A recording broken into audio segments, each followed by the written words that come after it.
des ronds, bon, pour les frire, donc ça va de soi.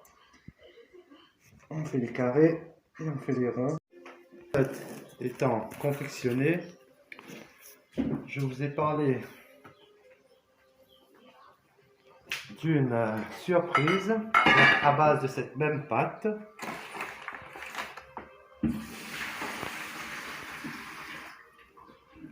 On va faire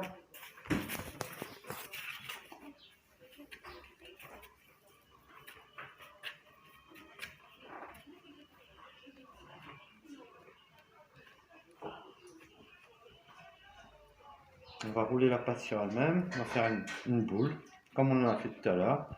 C'est le même principe. Donc on ramène la pâte au milieu. On prend sur le bord et on la ramène au milieu avec les doigts comme ça. Voilà, tout simplement.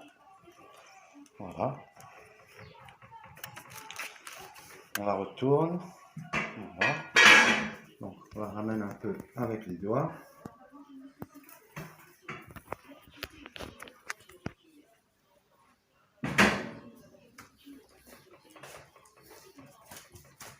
Et là j'ai envie de faire un truc.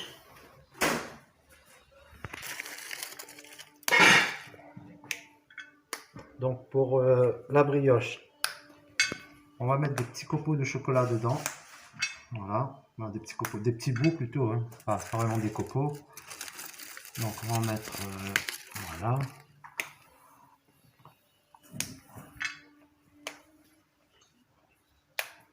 Voilà. Du chocolat noir. Voilà, pour que ça fasse bien en bouche.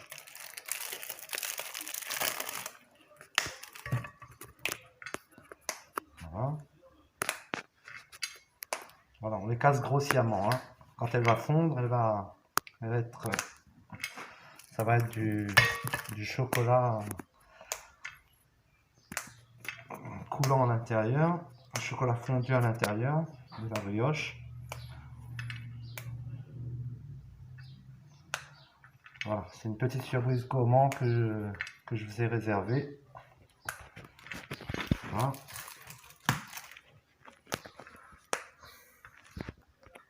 On va prendre la noix de coco. On va prendre la noix de coco. On va mettre un peu sur la pâte. Et on va commencer à la travailler.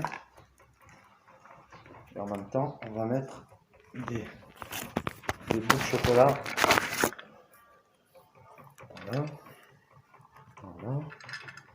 Donc on enterre bien le chocolat. Voilà. Voilà, on alterne un peu le chocolat blanc et le chocolat noir. Comme ça, quand on la découpe, on a le chocolat blanc et le chocolat noir. Voilà, on va mettre un goût ici. Là, on continue à malaxer la pâte. On la ramène. Voilà, on ramène le chocolat à l'intérieur. On prend du coco râpé. On en remet une couche. Voilà. Là, on appuie bien pour bien faire entrer la noix de coco. Et on continue avec le chocolat. Donc, le chocolat noir, le chocolat blanc, hein, le chocolat noir, le chocolat blanc, tout ça. Voilà, on la ramène. Voilà. On remet une troisième couche de noix de coco. Voilà. On est bien généreux, hein. On y va. Si on aime la noix de coco, on y va. Hein. Voilà.